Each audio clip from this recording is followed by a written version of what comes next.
जय हिंद। नमस्कार प्यारे विद्यार्थियों, चतुर्थ श्रेणी हाई कोर्ट भर्ती की तैयारी करने वाले सभी भाइयों और बहनों का स्वागत है इस क्लास में। साथियों, आज की इस क्लास में आप सभी विद्यार्थियों को राजस्थान कला संस्कृति और बोलियां ये टॉपिक काफ़ी ज़्यादा इंपॉर्टेंट है और इसी टॉपिक से साथियों आपके टोटल 25 क्वेश्चन 25 अंक के पूछे जा रहे हैं। तो इस क्लास के अंदर साथियों संपूर्ण कला संस्कृति और बोलियां इसमें से आपको लगभग साथियों में 50 क्वेश्चन करवाने वाला हूं। आप सभी को यहाँ पे मैं चैलेंज देता हूं, अगर आपने 50 में से 40 क्वेश्चन का करेक्ट आंसर दे दिया प्यारे विद्यार्थियों तो आपका सिलेक्शन कहीं नहीं गया। इसलिए सिलेक्शन चाहते हैं तो क्लास को पूरा देखें। ये सारे के सारे क्वेश्चन साथियों पिछली परीक्षाओं में पूछे गए हुए क्वेश्चन हैं, इसलिए इस बार चतुर्थ श्रेणी हाई कोर्ट भर्ती के अंदर इनका पूरा का पूरा चांस है और हूबहू ये क्वेश्चन देखने को मिलेंगे। तो वीडियो को पूरा देखना, वीडियो काफ़ी इंपॉर्टेंट है। चैनल पे पहली बार विजिट कर रहे हैं तो सब्सक्राइब जरूर से कर लेना। चलिए शुरू करते हैं साथियों। आप सभी के बीच में पहला क्वेश्चन पूछा गया, वेरी वेरी इंपॉर्टेंट।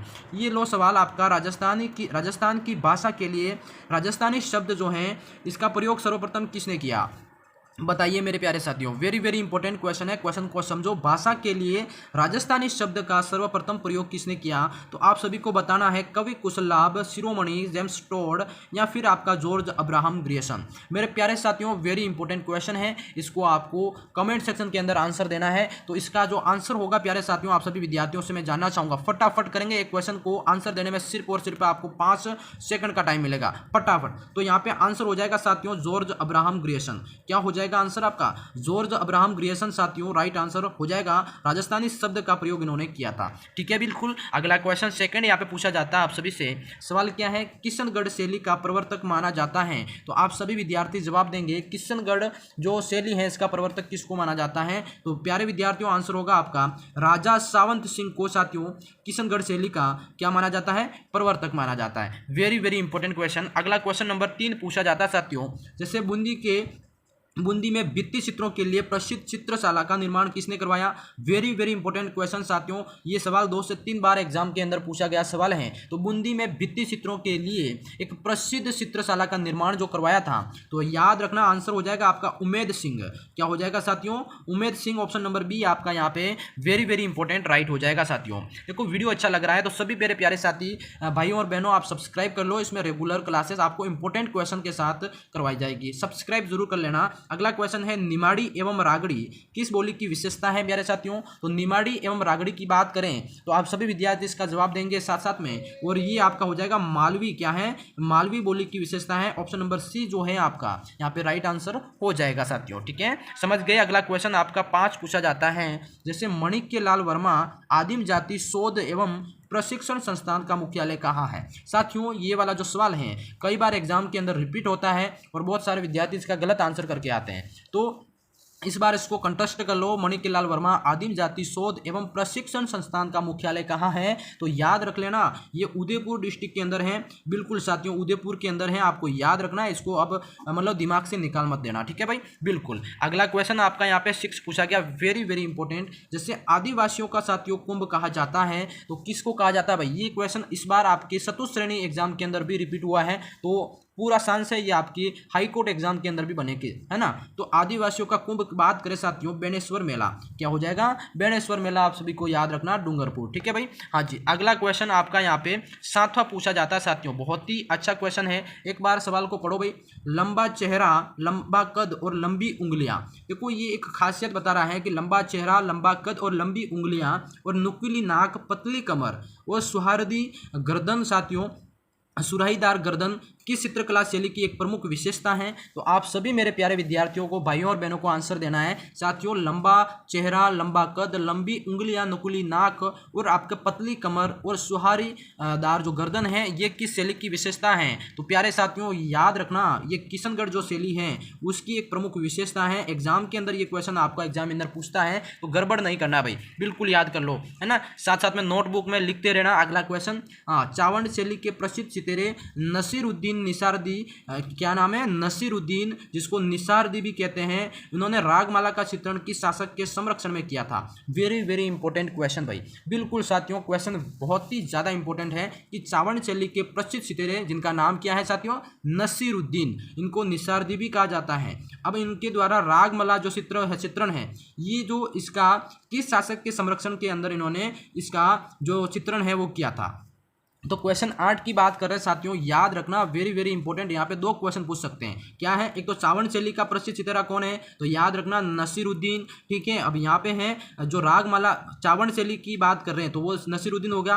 रागमाला का चित्रण किसके संरक्षण में हुआ है और किसने किया, तो याद रखना नसीरुद्दीन। और किसके संरक्षण में किया, तो यहाँ पे जो 8वां क्वेश्चन है प्यारे साथियों, किसके संरक्षण में किया, तो अमर सिंह प्रथम के संरक्षण के अंदर। ठीक है, तो यहाँ पे इसी साथियों सवाल में से आपके 2-3 क्वेश्चन बन सकते हैं, ये आपको नोट कर लेना है। अगला क्वेश्चन साथियों आपका 9 पूछा जाता है। सवाल है कि डूंगरपुर बांसवाड़ा क्षेत्र में कौन सी भाषा बोली जाती है, तो आप सभी मेरे प्यारे साथियों को याद रखने, डूंगरपुर बांसवाड़ा के अंदर साथियों आपके वागड़ी जो भाषा है वो बोली जाती है, वागड़ क्षेत्र भी कहते हैं, और वागड़ी भाषा यहाँ पे आपकी क्या है, बोली जाती है। ठीक है भाई।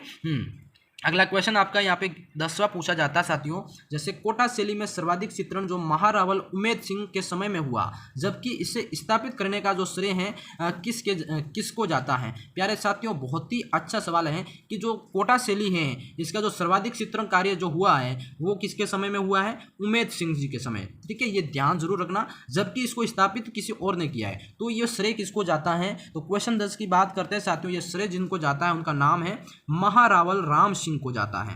क्या है जाता है साथियों, महारावल राम सिंह को इसका श्रेय जाता है कोटा शैली का। ठीक है, ये ध्यान रखना, बहुत ही अच्छा सवाल है, बेहतरीन सवालों में से एक क्वेश्चन है आपका। अगला क्वेश्चन आपका, जैसे राजस्थानी चित्रकला का पहला वैज्ञानिक साथियों विभाजन करने वाला कौन था। बहुत ही अच्छा सवाल है भाई, है ना। तो राजस्थानी चित्रकला का पहला वैज्ञानिक विभाजन साथियों, ये क्वेश्चन कई बार एग्जाम में रिपीट होता है, एग्जामिनर का जो होता है फेवरेट सवाल कह सकते हो, है ना। तो वैज्ञानिक विभाजन करने वाले थे आनंद कुमार स्वामी। मेरे प्यारे साथियों याद रख लेना, आनंद कुमार स्वामी, ये इनके द्वारा क्या है, पहला वैज्ञानिक विभाजन राजस्थानी चित्रकला का इन्होंने किया था। ठीक है, बिल्कुल इंपॉर्टेंट क्वेश्चन है। अगला क्वेश्चन साथियों 12वां, देखो सुंदरता की दृष्टि से जानी जाने वाली चित्रकला कौन सी है, बताइए। सुंदरता, अपनी ब्यूटीफुल यानी सुंदरता की दृष्टि से जाने वाली चित्रकला कौन सी है, तो आप सभी विद्यार्थियों को कमेंट करना भाई। सबसे अच्छी जो है वो किशनगढ़ शैली है। कौन सी है साथियों, किशनगढ़ शैली, जो कि अपनी सुंदरता की दृष्टि से मतलब जानी जाती है, ये ध्यान रखना, और वेरी वेरी इंपॉर्टेंट 3 स्टार लगा देना इसको। ठीक है, अगला क्वेश्चन आपका यहाँ पे 13 पूछा जाता है। देखो वागड़ी बोली, जिससे बागड़ी नहीं है, वागड़ी नहीं है साथियों, यहाँ पे बागड़ी है ना, बोली किस क्षेत्र में बोली जाती है, तो साथियों वागड़ी और आपके बागड़ी इन दोनों में फर्क है ना। तो यहाँ पे ये किस क्षेत्र के अंदर बोली जाती है, तो बागड़ी की बात करते हैं प्यारे साथियों, बिल्कुल बागड़ी और ये साथियों एक ही है वैसे तो, है ना, बागड़ी और बागड़ी जाते या थोड़ा मिस्टेक हो गया, ये आपका क्या है डूंगरपुर बांसवाड़ा के अंदर ही बोली जाती है, ये ध्यान रखना, है ना। अगला क्वेश्चन आपका यहाँ पे क्या है, 14 पूछा जाता है, बहुत ही अच्छा प्रश्न है। सहरिया जनजाति में मुखिया क्या कहलाता है, तो आप सभी विद्यार्थियों को याद रखना, सहरिया जनजाति के अंदर मुखिया जो होता है साथियों कोतवाल कहलाता है। क्या कहलाता है, ऑप्शन नंबर ए आपका यहाँ पे राइट हो जाएगा, कोतवाल करेक्ट करना है बिल्कुल साथियों। अगला क्वेश्चन आपका यहाँ पे पूछा जाता है कि भील जनजाति के जो घर होते हैं वो क्या कहलाते हैं साथियों। भील जनजाति के घर, बहुत ही अच्छा प्रश्न है, बताइए, बहुत ही अच्छा प्रश्न है। कोठरी, भराड़ी, टापरा, गोपाना। प्यारे साथियों यहाँ पे और भी ऑप्शन होना चाहिए था, वो ऑप्शन यहाँ पे नहीं है, तो इसकी यहाँ पे जो ऑप्शन है उसमें से आपको आंसर देना है। तो जनजाति के जो घर होते हैं उसको यहाँ से टापरा कहते हैं, ये भी ध्यान रखना। ठीक है, सी ऑप्शन यहाँ पे आपका क्या है, राइट हो जाएगा। अगला क्वेश्चन साथियों 16 यहाँ पे आप सभी विद्यार्थियों को पढ़ना है। जैसे बूंदी शैली का श्रेष्ठ उदाहरण वहाँ की चित्रचाला यानी कि रंगीन चित्र का निर्माण किसके शासनकाल में हुआ, तो प्यारे साथियों बूंदी शैली से एक बेहतरीन सवाल आपसे पूछा गया है कि जो चित्रशाला है वहाँ की, वो इसका निर्माण किसके समय में हुआ, तो याद रखना मेरे प्यारे विद्यार्थियों, महाराव उमेद सिंह जी के समय ये चित्रशाला है, इसका निर्माण किया गया था। ये वेरी वेरी इंपॉर्टेंट क्वेश्चन है हाई कोर्ट एग्जाम के अंदर पूरे सांस से। अगला क्वेश्चन देखो, वीडियो अच्छा लग रहा है तो लाइक कर देना, चैनल को सब्सक्राइब जरूर करना। बिल्कुल, पशु पक्षी जो जिस चित्रकला शैली में विशेष स्थान मिलता है उस चित्रकला शैली का नाम बताइए मेरे प्यारे साथियों। तो पशु पक्षी को जिस चित्रकला शैली में विशेष स्थान मिलता है वो शैली कौन सी है साथियों, बूंदी शैली। याद रखना, ऑप्शन नंबर ए आप सभी विद्यार्थियों का राइट आंसर हो जाएगा। ठीक है भाई, अगला क्वेश्चन 18 यहाँ पे पूछा जाता है, वेरी वेरी इंपॉर्टेंट साथियों, ये क्वेश्चन तो 100% आता है। भारतीय संविधान के किस अनुच्छेद के तहत भारत की जो अनुसूचित जातियां हैं और अनुसूचित जनजातियों को अधिसूचित किया जाता है। भाई वो अनुच्छेद याद रखना है बस, इसमें और कुछ नहीं है। अनुसूचित जातियां और जनजातियां, इन दोनों को किस अनुच्छेद के तहत भारतीय संविधान में अधिसूचित किया जाता है, तो याद रखना साथियों, वेरी वेरी इंपॉर्टेंट क्वेश्चन है, अनुच्छेद 341 और 342, ये जो अपना डी वाला जो ऑप्शन दिख रहा है ना आपको, ये आपका क्या है राइट आंसर हो जाएगा साथियों। इसको नोट कर लेना, 100% यह सवाल आपके इस बार भी बनने की संभावना है। ठीक है, अगला क्वेश्चन आपका यहाँ पे 19 पूछा जाता है कि बलखाती बालों की लट का एक और अंकन किस भित्ति चित्रण शैली की एक मुख्य विशेषता है। तो आप सभी मेरे प्यारे साथियों को यहाँ पे आंसर देना है, ये किस शैली की एक मुख्य विशेषता है। वो शैली हो जाएगी साथियों शेखावटी शैली। कौन सी हो जाएगी? ऑप्शन नंबर सी यहाँ पे सभी मेरे साथियों को राइट करना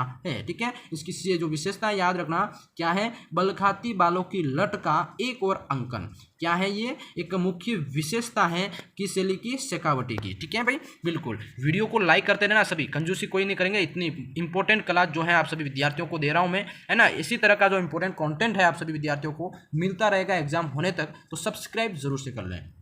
अगला क्वेश्चन, राजस्थान में लोक चित्रकला की विद्या सांझी यानी कि दीवार पर गोबर से चित्रकारी को कुंवारी लड़कियां किसका प्रतीक मानकर पूजा करती है। तो प्यारे साथियों, सांझी मतलब दीवार पर एक गोबर से चित्रकारी की जाती है और कुंवारी लड़कियां इसका पूजा करती हैं। वो किसका प्रतीक है, किसका प्रतीक मानकर पूजा करती हैं? तो याद रखिएगा मेरे प्यारे साथियों, ये पार्वती जो है ना, जैसे शिव जी की अर्धांगिनी जो माता पार्वती है, उनको यहाँ पे साक्षी मानकर क्या है प्यारे विद्यार्थियों राइट करना, पार्वती ऑप्शन नंबर ए यहाँ पे पूजा करती हैं।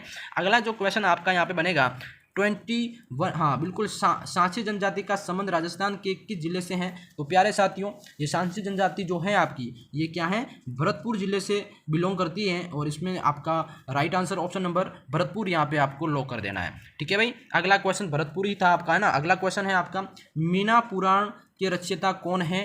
प्यारे साथियों, मीना पुराण के रचयिता याद रख लेना, इसका सवाल 100% आता ही आता है। तो साथियों, मीरा पुराण के रचयिता की बात करें तो मुनि मगन सागर, क्या हो जाएगा आपका, मुनि मगन सागर ऑप्शन नंबर बी यहाँ पे राइट एंड करेक्ट आंसर हो जाएगा। सभी विद्यार्थी नोट कर लेना इसको। अगला क्वेश्चन साथियों 23 जो अपना यहाँ पे बनता है कि किशनगढ़ शैली का बहुमुखी क्या है, किशनगढ़ शैली का बहुमुखी विकास किसके शासनकाल में हुआ।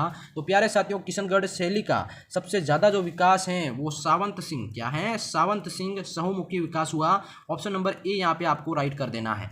बिल्कुल साथियों, आप सभी को कंजूसी नहीं करनी है वीडियो को लाइक और सब्सक्राइब करने में, और क्लास को मैं कहता हूं पूरी देखना। इसी तरह के इंपॉर्टेंट क्वेश्चन भरे पड़े हैं हमारे पास, है ना। राजस्थान के किस शैली में भित्ति चित्रों की जो अधिकता पाई जाती है। तो साथियों, किस क्षेत्र में भित्ति चित्रों की अधिकता पाई जाती है। तो याद रख लेना, ये शेखावटी क्षेत्रों के अंदर क्या है, सबसे ज्यादा यहाँ पे अधिकता पाई जाती है। बिल्कुल बिल्कुल, आप सभी को नौकरी लगाएंगे, बिल्कुल आप क्लास को पूरा देखना। डामोर जनजाति का मुख्य खाद्यान्न क्या है। बिल्कुल साथियों, डामोर जनजाति का मुख्य खाद्यान्न क्या है।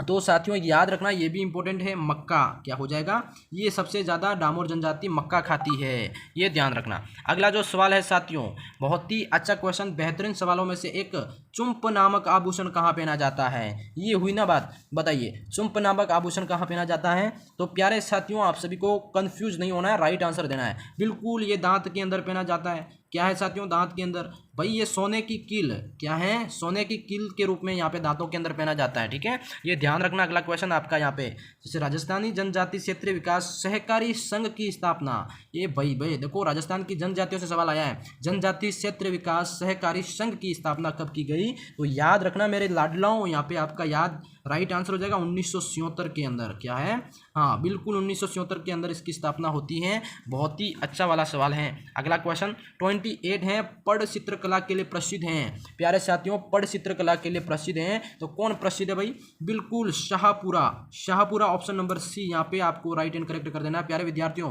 बिल्कुल इंपॉर्टेंट क्वेश्चन है, मजा आ रहा होगा आप सभी को पढ़ने में। बिल्कुल सब्सक्राइब कर लो, इसी तरह के नेक्स्ट क्लास में आप सभी के लिए कल लेके आऊंगा। अगला क्वेश्चन, तगड़ी क्या है, आप बताइए तगड़ी क्या है। तो प्यारे साथियों, तगड़ी इज आपका एक कमर का आभूषण है। क्या है, तगड़ी क्या है, कमर का आभूषण है। तो साथियों, ये राजस्थान के जितने भी आभूषण है ना, इनसे भी आपको सवाल भरपूर देखने को मिलेगा, है ना। अगला क्वेश्चन साथियों, भील जनजाति के लोग द्वारा विवाह के अवसर पर किया जाने वाला नृत्य कौन सा है। तो साथियों याद रखिएगा, भील जनजाति के द्वारा जो लोगों के द्वारा जो विवाह के अवसर पर जो नृत्य किया जाता है, वो एक नृत्य है साथियों, हाथी मन्ना नृत्य। ये प्रसिद्ध इंपॉर्टेंट क्वेश्चन है और एग्जाम के अंदर बहुत सारे एग्जाम साथियों सवाल पूछा जाता है, इसलिए इसको इंपॉर्टेंट लगा देना। मैं पहले कह रहा हूँ, आपके एग्जाम के अंदर मैं सबूत के साथ फोटो लेके बता दूंगा, ये क्वेश्चन आएगा, है ना। तो पूरा देख लो इसको। अगला क्वेश्चन आपका 31 है साथियों। सवाल क्या है, जैसे गुलिस्ता का जो संबंध है किस कला संग्रहालय से है। हाँ जी, बिल्कुल इंपॉर्टेंट क्वेश्चन है ये जो है साथियों। गुलिस्ता का जो संबंध है किस कला संग्रहालय से है, तो याद रखना कला संग्रहालय अलवर से। क्या हो जाएगा, कला संग्रहालय अलवर से प्यारे विद्यार्थियों, ठीक है, बिल्कुल कोई मिस्टेक नहीं होगी, बिल्कुल। अगला क्वेश्चन देखो, निम्नलिखित में से महिलाओं के कान के आभूषण कौन कौन से हैं। भाई बहुत ही अच्छा वाला बेहतरीन सवालों में से एक सवाल आप सबके सामने। देखो, कानों के अंदर पहने जाने वाले आभूषण महिलाओं के, अब यहाँ पे ऑप्शन में आपको दे रखे हैं। भाई देखो, यहाँ पे मैं सीधा आंसर बताऊंगा, आप अपने हिसाब से देख लो। यहाँ पे देखो, एक तो झुमका होता है, लटकन होती है, टोटी होती है, उगनिया होता है। ये जो आपके एक युग्म है जिसके अंदर ये सारे कान के आभूषण हैं। सी ऑप्शन यहाँ पे आपको राइट करना है। एग्जाम के अंदर वो एग्जामिनर आपको ऐसे ही सवाल दे देगा, उसमें से आपको इतने सारे आभूषण दे देगा, उसमें से बोल लेगा कि भाई आपके कमर के अंदर पहनने वाले आभूषण कौन से, पैरों के अंदर, है ना। तो इसी तरह से यहाँ पे कान के अंदर पूछा था, तो ये वाला ऑप्शन नंबर सी यहाँ पे आपको लॉक कर देना भाई, ठीक है। हाँ जी, बिल्कुल। अगला क्वेश्चन आपका यहाँ पे 33 का जो पूछा जाता है साथियों, देखो, निम्नलिखित में से किस शैली के चित्रकार अपने चित्रों पर नाम और तिथि लिख दिया करते थे। बहुत ही अच्छा प्रश्न है साथियों। जो बीकानेर शैली जो थी आपकी, उस शैली के जो चित्रकार थे वो क्या थे साथियों, अपने मतलब चित्रों पर तिथि और नाम लिख दिया करते थे। तो ऑप्शन नंबर बी आपको यहाँ पे क्या ना राइट कर देना है, बिल्कुल साथियों। अगला क्वेश्चन आपका, जैसे कि किस जनजाति को कर्नल जेम्स टोड ने वनपुत्र के नाम से संबोधित किया है। प्यारे साथियों, वनपुत्र के नाम से जिसको संबोधित किया है वो याद रखिएगा, वन एंड ओनली आपका भील। क्या है, भील जो है साथियों, इनको इन्होंने वनपुत्र कहा है। किसने कहा है, इतिहासकार कर्नल जेम्स टोड के द्वारा, ठीक है, बिल्कुल बिल्कुल। अगला क्वेश्चन आपका यहाँ पे है कि मेवाड़ चित्रकला शैली के स्वर्ण युग महाराणा जगत सिंह प्रथम के समय में इस शैली का प्रमुख चित्रा कौन था। बहुत ही वेरी वेरी इंपॉर्टेंट बेहतरीन सवालों में से एक सवाल, एग्जामिनर का फेवरेट सवाल। देखो, मेवाड़ चित्रकला शैली के स्वर्ण युग क्या है, स्वर्ण युग महाराणा जगत सिंह के प्रथम के समय। हाँ बिल्कुल। तो इस शैली का एक प्रमुख चितेरा कौन सा था, उस चितेरे का नाम यहाँ पे बताना प्यारे साथियों। तो याद रखिएगा, इस समय जो चित्रकार था उसका नाम क्या है साथियों, यहाँ पे मैं लिख देता हूँ, बिल्कुल साहिब। क्या है, साहिब राम साथियों। ऑप्शन नंबर डी क्या है, ऑप्शन नंबर डी जो है आपका यहाँ पे राइट हो जाएगा। उस चितेरे का नाम क्या है, साहिब राम, आपको राइट करना है, ठीक है भाई। अगला क्वेश्चन नंबर 36 जो है आपका यहाँ पे पूछा गया है साथियों, क्या है, राजस्थान की किस बोली को जयपुर या जाड़ासाई भी कहा जाता है। प्यारे साथियों, वेरी वेरी इंपॉर्टेंट क्वेश्चन है, जयपुरी या जाड़ासाई। तो याद रखना ढूंढाड़ी। क्या है, ढूंढाड़ी को जयपुरी या फिर जाड़ासाई कहते हैं। अगला जो क्वेश्चन आपका यहाँ पे पूछा जाता है, जैसे कि पक्षियों को महत्व देने वाली चित्रशैली कौन सी है। तो पक्षियों को महत्व देने वाली चित्रशैली की बात करें तो वो है साथियों यहाँ पे बूंदी शैली। क्या हो जाएगा, बूंदी शैली के अंदर पक्षियों को विशेष महत्व मिला है। अगला जो सवाल है 38 का, जैसे लुंग आभूषण कहाँ पहना जाता है। तो लुंग आभूषण की बात करें साथियों, ये जो पहना जाता है कान के अंदर, कहाँ पे पहना जाता है, ऑप्शन नंबर बी आपको यहाँ पे राइट कर देना है, बिल्कुल। अगला क्वेश्चन आपका 39 जो पूछा जाता है, जैसे कि बूंदी कोटा उदयपुर के पूर्वी भाग में किस भाषा का प्रचलन है। तो बूंदी कोटा तथा उदयपुर के पूर्वी भाग में वो जो भाषा बोली जाती है साथियों, बूंदी कोटा उदयपुर के पूर्वी भाग में हाड़ौती भाषा जो है वो बोली जाती है। कौन सी, हाड़ौती लैंग्वेज बोली जाती है प्यारे विद्यार्थियों, ठीक है। ये क्वेश्चन वेरी वेरी इंपॉर्टेंट है। अगला जो क्वेश्चन जो आपका, जैसे कि भीलों के जीवन में व्याप्त वैवाहिक वित्तीय चित्रण किस लोक देवी कहलाती है साथियों। भीलों के जीवन में व्याप्त वैवाहिक वित्तीय चित्रण की लोक देवी कहलाती है। बहुत ही अच्छा सवाल साथियों, वो है भराड़ी। क्या है, भराड़ी माता, भराड़ी लोक देवी, जो भी कहो आप, बी ऑप्शन यहाँ पे राइट कर देना है, ठीक है। हाँ जी, अगला क्वेश्चन आपका 41 है कि कांटला गले का आभूषण संबंधित है। कांटला गले का आभूषण संबंधित है। देखो, ये गले का आभूषण ये पता लग गया, पर पहनता कौन है। तो साथियों ये बच्चों के अंदर पहना जाता है, ठीक है, बच्चों को पहना जाता है। ऑप्शन नंबर बी यहाँ पे आपको लॉक करना है। अगला जो क्वेश्चन यहाँ पे पूछते हैं कि राजस्थानी भाषा का जो उत्पत्ति काल है वो कौन सा है। तो राजस्थानी भाषा का उत्पत्ति काल प्यारे विद्यार्थियों याद रख लेना, ये है 12वीं शताब्दी का अंतिम चरण। क्या हो जाएगा, 12वीं शताब्दी का अंतिम चरण जो है राजस्थानी भाषा का एक उत्पत्ति काल माना जाता है, ठीक है। अगला क्वेश्चन 43 जो है कि राजस्थान में लहरियाँ और पोमसा प्रसिद्ध हैं। तो साथियों लहरियाँ और पोमसा किस चीज़ के लिए प्रसिद्ध हैं। तो याद रख लेना, ये जो प्रसिद्ध हैं जयपुर, सॉरी हाँ, किस चीज़ के लिए नहीं, लहरियाँ और पोमसा प्रसिद्ध जयपुर के प्रसिद्ध हैं, ये ध्यान रखना। ऑप्शन नंबर बी आपका राइट है, ठीक है, बिल्कुल बिल्कुल इंपॉर्टेंट क्वेश्चन है। 44 जो है पेशवाइयों के चित्रण का मुख्य विषय क्या है। तो साथियों पेशवाइयों के चित्रण का मुख्य विषय है श्री कृष्ण का श्री कृष्ण लीला कह सकते हैं ना। सी ऑप्शन यहाँ पे आपको लॉक कर देना है। अगला क्वेश्चन 45 है साथियों। सवाल है जैसे कि गंगा जमुनी से तात्पर्य क्या हो जाएगा? गंगा जमुनी का तात्पर्य हो जाएगा साथियों ऑप्शन नंबर सी, सोने चांदी की जरी से की गई बुनाई जो है गंगा जमुनी कहलाता है। ठीक है, सी ऑप्शन यहाँ पे आपका राइट कर देना। वेरी वेरी इंपॉर्टेंट क्वेश्चन है, 3 स्टार लगा दो इसको। अगला क्वेश्चन साथियों, हाँ जी, अमरचंद द्वारा चित्रित ग्रंथ रात की संगोष्ठी क्या है? इनके ग्रंथ का नाम क्या है? रात की संगोष्ठी किसके द्वारा? अमरचंद द्वारा। ये किस शैली से संबंधित है? तो साथियों ये जो शैली है वो है किशनगढ़ शैली। कौन सी हो जाएगी? किशनगढ़ शैली से संबंधित है। डी ऑप्शन जो है मेरे प्यारे विद्यार्थियों आपको क्या करना है? राइट कर देना और इसको इंपॉर्टेंट कर देना साथियों। ठीक है, बिल्कुल। अगला क्वेश्चन 47 जो है आपका कि पोथी खाना चित्रकला संग्रहालय कहाँ स्थित है? इसको भी 3 स्टार लगा दो भाई, बहुत ही अच्छा सवाल है। तो पोथी खाना चित्रकला संग्रहालय जो है प्यारे साथियों ये आपका कहाँ है? जयपुर डिस्ट्रिक्ट के अंदर है। ठीक है, ऑप्शन नंबर ए यहाँ पे लॉक कर देना, एग्जामिनर का फेवरेट सवाल है। ठीक है, अगला क्वेश्चन आपका 48 जैसे पूछा जाता है कि प्रसिद्ध गीत गोविंद चित्र किस शैली का है साथियों? तो प्रसिद्ध गीत गोविंद चित्र किस शैली का है? तो याद रखना भाई ये 48 का राइट आंसर हो जाएगा किशनगढ़ शैली का है। कहाँ हो जाएगा? किशनगढ़ शैली, ऑप्शन नंबर बी गीत गोविंद आपका यहाँ पे राइट आंसर हो जाएगा साथियों। ठीक है, बिल्कुल बिल्कुल। चैनल को सब्सक्राइब कर लेना सभी। अगला क्वेश्चन, चमड़े से बनाई जाने वाली कलात्मक वस्तुओं में नागरी, मोजड़ियाँ, जूतियाँ कहाँ की प्रसिद्ध हैं? तो प्यारे साथियों चमड़े से कलात्मक वस्तुओं से एक नागरी और मोजड़ियाँ, जूतियाँ बनाई जाती हैं जो कहाँ की प्रसिद्ध है? तो याद रखना ये जयपुर और जोधपुर की प्रसिद्ध है, बहुत ही ज़्यादा प्रसिद्ध है। पूरे राजस्थान का यहाँ पे मतलब मोजड़ियाँ और जूतियाँ प्रसिद्ध है। ठीक है, ये ध्यान रखना, बी ऑप्शन। अगला क्वेश्चन और लास्ट क्वेश्चन आपका, देखो दामड़ा नामक आभूषण कहाँ पहना जाता है साथियों? तो दामड़ा नामक जो आभूषण होता है प्यारे विद्यार्थियों ये आपके पहना जाता है, कहाँ पहना जाता है? या इसका आंसर मैं दे दूँ या फिर आपको दिलाऊं? बोलो। चलो ठीक है, ये दामड़ा आभूषण जो है आप सभी के लिए है साथियों। मुझे इसका कमेंट करके बताना, बाकी इसका जो आंसर जो है मैं नेक्स्ट क्लास में आपको जरूर दूंगा। आप सभी विद्यार्थी इसका कमेंट करके बताना कि आपके कितने प्रश्न राइट हो रहे हैं, है ना, और पेपर क्वेश्चन का लेवल कैसा है, आपको कैसी लगी क्लास, ये जरूर मैं आपका रिव्यू बताना, फीडबैक देना मेरे को। अब इस क्वेश्चन का आंसर भी साथ साथ में देख के जाना मुझे, है ना। वीडियो अच्छा लगा हो तो लाइक, चैनल को सब्सक्राइब कर लेना। मैं मिलता हूँ नेक्स्ट क्लास में साथियों। अपने क्लास का जो टाइम है रेगुलर 5 बजे, शाम को 5 बजे अपनी क्लास आती है। कितने बजे आती है? 5 बजे शाम को। ठीक है, बाकी दिन में 11 बजे अपन लाइव आते हैं। ठीक है, लाइव वाली क्लास में भी आप जुड़ सकते हैं। बाकी धन्यवाद, थैंक यू।